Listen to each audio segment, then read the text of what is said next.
हम तीन महत्वपूर्ण एस्पेक्ट पे बात करेंगे शेयर बाजार में निवेश की। दोस्तों पहला है fundamentals. So what is fundamentals? दोस्तों फंडामेंटल्स और कुछ नहीं बल्कि मैं ये समझू कि मार्केट को क्या ड्राइव करेगा। पिछले इतने सालों में मार्केट को किसने ड्राइव किया है, आज के मार्केट को कौन ड्राइव कर रहा है, कल के बाजार को कौन ड्राइव करेगा, ये मैं समझू।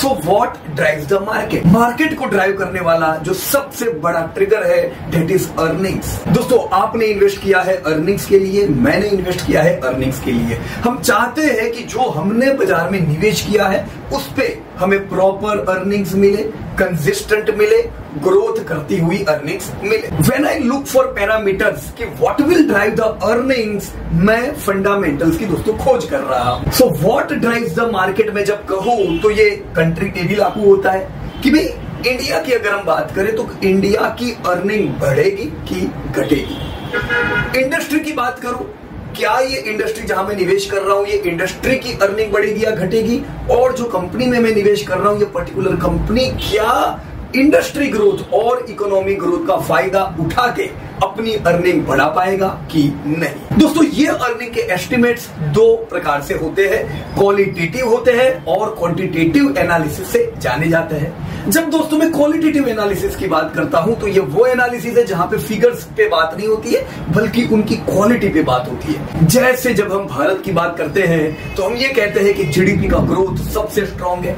डेमोग्राफिक डिविडेंड है, बहुत बड़ा ट्रांसफॉर्मेशन रूरल टू अर्बन होने वाला है। तो ये सब बातों में फिगर्स नहीं है, ये सब बातें क्वालिटी बताती है कि मैं क्यों भारत में निवेश करूं। सिमिलर ट्रेंड में जब हम इंडस्ट्री की बात करते हैं कि भी भारत में इंफ्रा पे निवेश बढ़ता जा रहा है, कंस्ट्रक्शन सेक्टर पे ध्यान रखता हूं, रेलवे में निवेश बढ़ने पे मैं रेल रिलेटेड स्टॉक पे ध्यान रखता हूं।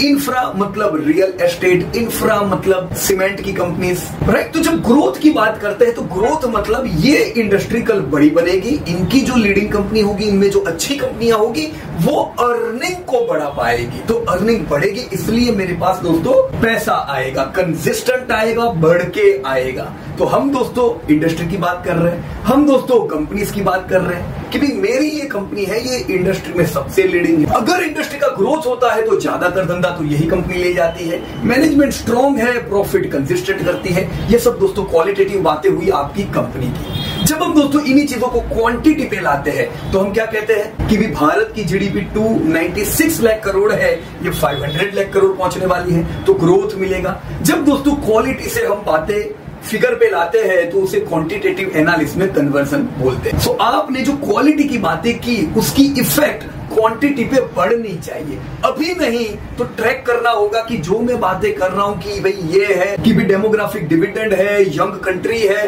तो क्या इसकी पॉजिटिव इफेक्ट सही में इकोनॉमी में पड़ रही है कि नहीं पड़ रही है, वो कैसे पता चलेगा दोस्तों? वो क्वांटिटेटिव एनालिसिस से पता चलेगा, राइट। तो मैंने फंडामेंटल्स जाने, मैंने ये जानने का प्रयास किया कि भाई बाजार को कौन दौड़ाएगा, तो अर्निंग दौड़ाएगी। अर्निंग किसकी बढ़ेगी? मैंने देश देखा, मैंने इंडस्ट्रीज देखी, मैंने कंपनीज देखी, मैंने उनके क्वालिटी पैरामीटर देखे, मैंने उनके क्वांटिटेटिव पैरामीटर देखे, और अब मेरा माइंड सेट है कि मैं किस देश में पैसा लगाने वाला हूं, कौन सी इंडस्ट्रीज मुझे लगती है जहां पे मुझे पैसा लगाना चाहिए, कंसिडरिंग सम क्वालिटेटिव फैक्टर।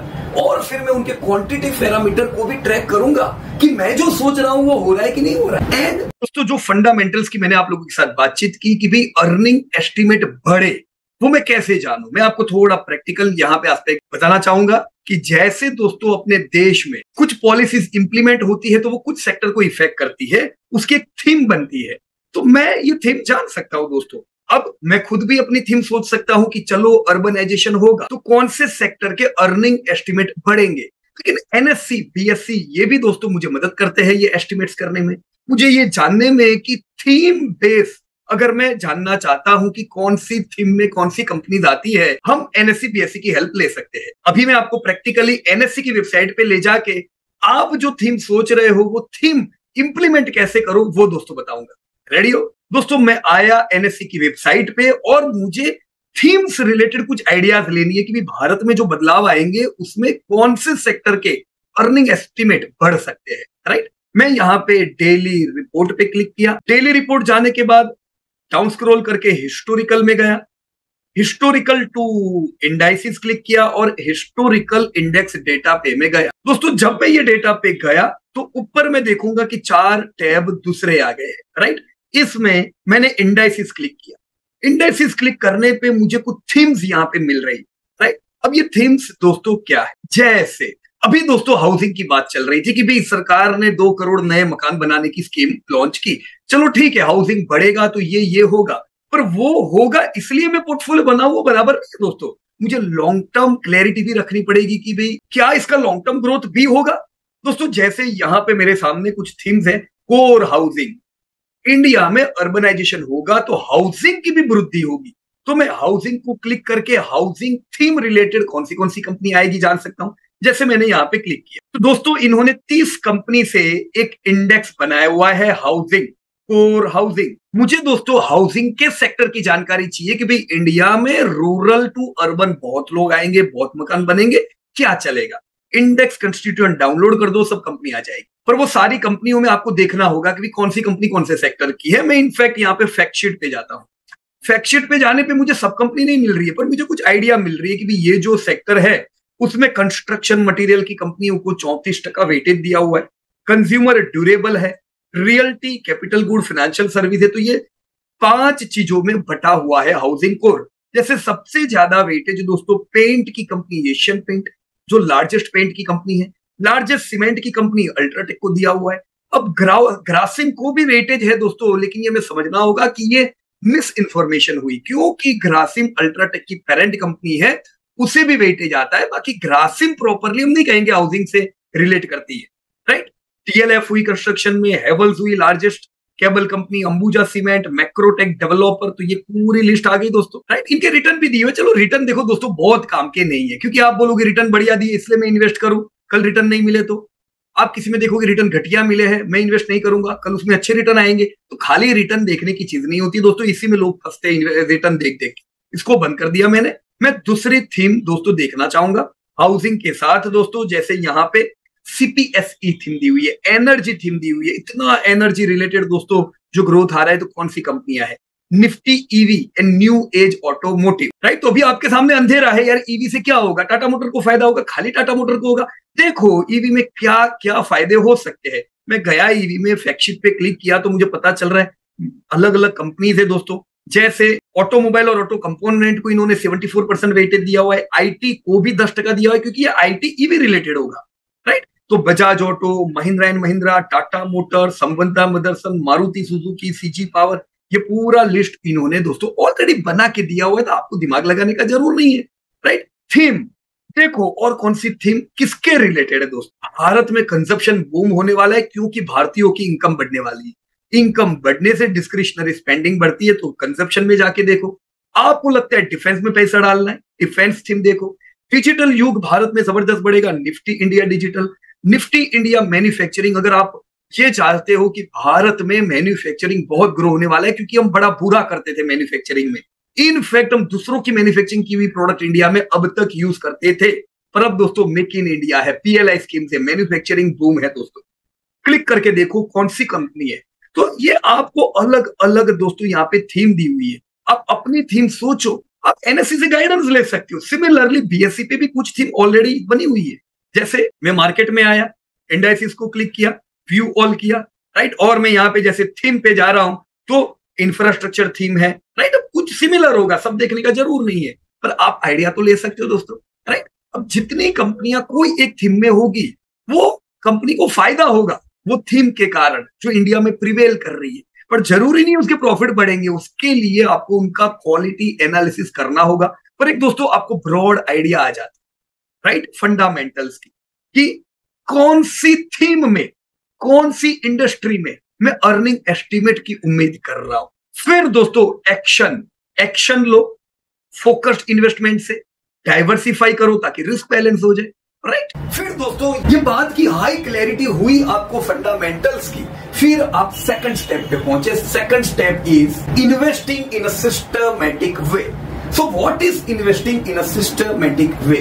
दोस्तों जब आपने एक प्लानिंग किया है कि मैं ये इंडस्ट्री में ये कंपनी में पैसा डालूंगा, तो आपको अपने प्लानिंग के हिसाब से अलग अलग सेक्टर में या कंपनी में पैसा इन्वेस्ट करना चाहिए। एक्शन लेनी चाहिए जो आपने लर्निंग की है। दोस्तों मैंने लर्निंग की पर मैंने उसको इंप्लीमेंट ही नहीं किया मेरे पोर्टफोलियो पे, तो फिर लर्निंग का क्या मतलब हुआ, फंडामेंटल जानने का क्या मतलब हुआ, राइट। पोर्टफोलियो क्रिएशन किसी और को देख देख के नहीं क्लियर होता है। पोर्टफोलियो क्रिएशन के लिए मुझे खुद को फंडामेंटल जानने हैं और उसको एक्शन में कन्वर्ट करना है। तो दोस्तों मैंने मेरी प्रोसेस को सिस्टमाइज किया, दिस वॉज इंपॉर्टेंट। दोस्तों लोग कभी कभी ये कहते हैं कि मैं एक्शन नहीं ले पाता हूं, तो एक्शन क्यों नहीं ले पाते हो भाई?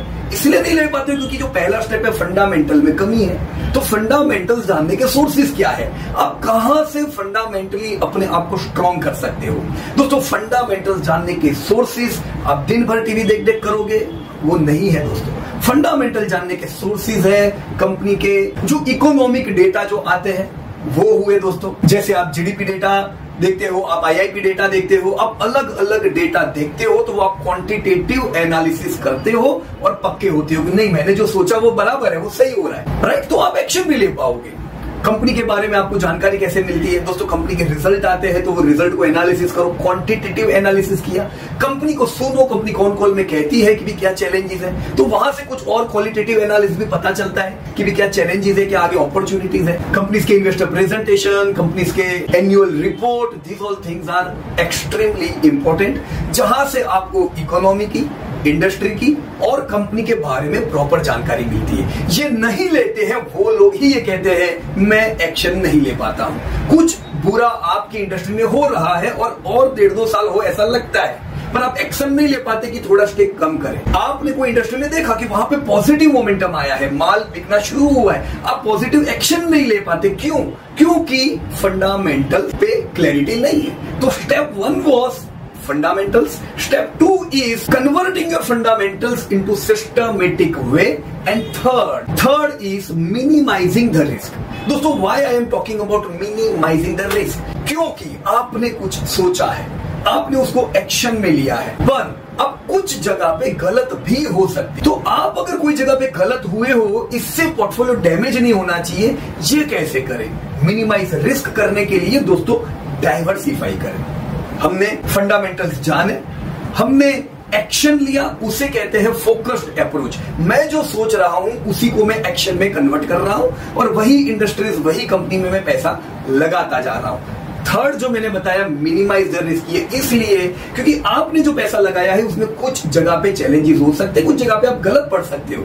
अगर डाइवर्सिफिकेशन किया होगा तो वो गलती आपको भारी नहीं पड़ने वाली है, क्योंकि और बहुत से सेक्टर होंगे जो इस साल जबरदस्त चलेंगे और ये साइकिल कंटिन्यू रहती है। दोस्तों हर एक इकोनॉमिक साइकिल में ये हो सकता है कि कुछ सेक्टर परफॉर्म कर रहे, कुछ सेक्टर ना भी कर। इसका मतलब ये नहीं है कि जो सेक्टर नहीं कर रहे परफॉर्म वो बुरे हैं। दोस्तों नेक्स्ट टर्म में ये जो सेक्टर है ये परफॉर्म करते हैं। आपको लॉन्ग टर्म व्यू क्लियर होना चाहिए कि भी नेक्स्ट 10-15 इयर्स के लिए ये मेरे सेक्टर सही है कि पूरे, right friends. So why diversify? To reducing the risk. आपने अलग अलग सेक्टर और कंपनीज में डाइवर्सिफाई किया। कुछ लोग कहते हैं मुझे 5 कंपनी बताओ जो मल्टी बैगर हो। क्यों चाहिए भाई तुमको 5 कंपनी? इतना बड़ा भारत है, इतने बढ़िया सेक्टर्स है, क्यों रिस्क ले रहे जब हमारे पास इतना बढ़िया अपॉर्चुनिटी है डाइवर्सिफाइड सेक्टर का, राइट। देखो गलत बहुत बार कैसे पड़ेंगे, मैं आपको लाइव एग्जांपल से समझाता हूं। दोस्तों हम वर्षों से इंडिया पे बुलिश हैं, पर 2008 में क्या हुआ? इंडिया नहीं वर्ल्ड पूरे चैलेंजेस में आ गया, राइट। 2013 में तो ऐसा था कि वर्ल्ड परफॉर्म कर रहा था, इंडिया अंडर परफॉर्म कर रहा था। जीडीपी ग्रोथ बिल्कुल कम होके आया, इन्फ्लेशन बढ़ के आया, उसको रोकने के लिए कुछ कदम उठाए तो रुपया जबरदस्त गिरा, इनफैक्ट एक ही दिन में 10% भी गिरा था। तो 2013 का जो समय था वो थोड़ा चैलेंजेस था। हम क्या सोच रहे थे? India bull. दुनिया क्या कह रही थी? India bull. पर डेटा ऐसा नहीं कहते थे 2013 में, तो वो गड़बड़ थी। ऐसा हो सकता है, राइट। ऐसे समय पे दोस्तों क्या किया जाए? आपको पता ही है कि आप सोच रहे हो ऐसा नहीं हो रहा है, वो समय पे दोस्तों कैश काम लगती है। आपको जब नेगेटिव चीजें पता हो तो आप रिस्क बैलेंस रखते हो, राइट। उसी प्रकार से दोस्तों मैं और एक एग्जांपल आपको दूंगा, पॉलिटिकली न लीजिएगा, पर मोदी सरकार जब 2014 में आई तो लोग ये कहते थे कि इंफ्रा में बूम हो सकता है, डिफेंस में बूम हो सकता है, राइट। तो ये क्या है? इसको क्वालिटी बोलते हैं कि लोगों को लगता था, इन्वेस्टर को लगता था कि ये सब अभी जबरदस्त चलेगा। शुरुआत में ऐसा नहीं हुआ। ऐसा नहीं था कि भाई 2014 से इंफ्रा डिफेंस सब अचानक बूम हो गया। क्वालिटी क्या कहती थी, होना चाहिए। फिगर क्वांटिटी में क्या दिखता था, एक्चुअल फिगर में अभी नहीं हो रहा, राइट। हम सब लोग बरसों से इंफ्रा में इन्वेस्टेड थे, पर हम तो नेगेटिव थे क्योंकि ग्रोथ होता नहीं था। एल&टी हमारे पास बरसों से थे, पर हम स्टेक नहीं बढ़ाएंगे क्योंकि क्वांटिटी में नहीं दिखता था कि उनको ऑर्डर मिल रहे हैं। पर कुछ समय बीतने के बाद जैसे क्वांटिटी में दिखने लगा कि जबरदस्त ऑर्डर फ्लो हो रहा है, डिफेंस में मेक इन इंडिया होता जा रहा है, तब आप एग्रेसिव हो सकते हो, राइट। तो तीनों चीजें काम लगी, फंडामेंटल्स काम लगे, जब डेटा में कन्वर्ट हुआ आप उसको एक्शन में कन्वर्ट कर सके। डाइवर्सिफाई था तो अच्छा था, पहले ये इंफ्रा परफॉर्म नहीं करता था, पर इंफ्रा एक छोटी क्वांटिटी में था। जैसे फिगर आई, ऑर्डर मिलने लगे, इंफ्रा में स्टेक बढ़ाया। क्यों बढ़ाया, क्योंकि ऑर्डर बुक आने लगी थी। डिफेंस में स्टेक बढ़ाया, क्यों बढ़ाया। सो पोर्टफोलियो क्रिएशन में दोस्तों फंडामेंटल्स बहुत काम लगते हैं, सिस्टमेटिक अप्रोच बहुत काम लगते हैं। भी जो आप सोच रहे हो उसको एक्शन तो लो। और डाइवर्सिफिकेशन काम लगता है क्योंकि जब इंफ्रा नहीं चलता था दूसरे सेक्टर हमारे चलते थे, जब दूसरे सेक्टर में चैलेंज आए इंफ्रा जबरदस्त चला। ऑलराइट फ्रेंड्स, तो पहला स्टेप आपको आइडिया क्लियर देता है, फंडामेंटल। सेकंड स्टेप आपकी आइडियाज को सिस्टमेटिक वे में डिजाइन करता है। तीसरा स्टेप रिस्क को दोस्तों बैलेंस करता है। दोस्तों यही तीनों स्टेप को अगर आगे लेके चलेंगे, बिल्कुल स्ट्रेस फ्री, रिस्क फ्री अपने पोर्टफोलियो को बढ़ा पाएंगे। किसी पे दोस्तों डिपेंडेंसी नहीं रहेगी। सोर्सेज प्रॉपर ऑथेंटिक यूज करें, किसी की बातें न सुने, राइट फ्रेंड्स। तो टोटल पोर्टफोलियो रिटर्न क्या होते हैं। तो दोस्तों टोटल पोर्टफोलियो रिटर्न मुझे अच्छे पाने हैं, उसके लिए अच्छे का मतलब खाली ग्रोथ नहीं। ऐसा हो सकता है कि जबरदस्त दौड़ रहा है लेकिन रिस्क भी उतना हो तो वो अच्छी बात नहीं है। टोटल पोर्टफोलियो रिटर्न कंसिस्टेंट पाने हैं, अच्छे ग्रोथ चाहिए, तो पहला मुझे रिस्क फ्री रिटर्न अपने दिमाग में रखना होगा कि कुछ नहीं करके भी मुझे दोस्तों 6-7% तो मिलता है। That is risk free return. मेरा पैसा कैश में है, कैश मतलब फिक्स सिक्योरिटीज, तो मुझे रिस्क फ्री रिटर्न मिल रहे हैं। ये 60% को ध्यान में रखो और फिर अपना पोर्टफोलियो बनाओ। पोर्टफोलियो बनाते time fundamentals, systematic approach, diversification, इनका ध्यान रखो। प्लस और एक चीज, पोर्टफोलियो को रिटर्न ऑप्टिमाइज करने के लिए एक हमने बताया रिस्क फ्री रिटर्न, और उससे ज्यादा कैसे पाए। सेकंड, अल्फा जनरेट करें दोस्तों। अल्फा जनरेट करने के लिए वैल्यू बाइंग भी दोस्तों जरूरी है। बहुत सी बार हम देखते हैं जब बाजार गिर रहा होता है तब जनरली निवेशक चिंता में होते हैं कि भाई लोग पूछते हैं ये कब तक गिरेगा, ये बढ़ेगा कि नहीं, कल कैसा लग रहा है आपको। मतलब उनका पूछने का मतलब क्या हुआ, बाजार पे कॉन्फिडेंस नहीं है। बाजार पे कॉन्फिडेंस क्यों नहीं है, क्योंकि फंडामेंटल स्टडी नहीं किए हैं। जनरली ऐसे टाइम पे लोगों के डायलॉग होते हैं, थोड़ा बाजार को संभलने दो फिर डालेंगे, अभी बाजार मुझे बराबर नहीं लग रहा है फिर डालेंगे। और ऐसे बढ़िया मौके दोस्तों इन्वेस्टर गवाते हैं। अभी 20 महीने बाजार टूटा हुआ था, जो वैल्यू बाइंग का बढ़िया मौका था, पर ऐसे समय पे जनरली वो लोग जिनको फंडामेंटल की क्रेडिट नहीं, वो लोग क्या सोचते हैं, थोड़ा सेटल होने दो फिर देंगे, क्योंकि वो पी फॉर प्राइस को ट्रैक करके जा रहे हैं। दोस्तों प्राइस को ट्रैक करेंगे तो ये सारी चीज समझ में नहीं आएगी। उसी का उल्टा होता है। अब जब बाजार दोस्तों 8 महीने से हायर हाई पे है, जब बाजार चलता जा रहा है, तब लोगों को क्या होता है, वाह वाह वाह, मैं और कौन से शेयर लूं, मैं और कितना पैसा डालूं। दोस्तों ऐसे समय पे कैश भी प्रेफरेबल है। कैश मतलब फिक्स सिक्योरिटीज, क्योंकि ये वही कैश है जो आपको वैल्यू बाइंग कराएगा। तो दौड़ते बाजार में लोगों को कैश पसंद नहीं आती है, क्योंकि वो परफॉर्म खाली 6-7% करता है। शेयर पसंद आते हैं क्योंकि वो 15-20%, 25%, 30% दौड़ते हैं। पर दोस्तों स्मार्ट इन्वेस्टर को उल्टा करना है, दौड़ते बाजार में थोड़ी थोड़ी कैश जनरेट करते जाए, टूटते बाजार में दोस्तों कैश को इन्फ्यूज करते जाए। बढ़िया मौके मिलते हैं तो यही कैश काम लगती है, और ऐसे दोस्तों जनरेट होता है अल्फा। गिरावट के बाजार में इन्फ्यूज करते गए शेयर, कैश को यूज करते गए, दौड़ते बाजार में कैश को थोड़ी थोड़ी करके रिलीज करते गए, right. So risk free return देखें। रिस्क फ्री रिटर्न से ज्यादा पाने के लिए मैंने मेरा पोर्टफोलियो बनाया।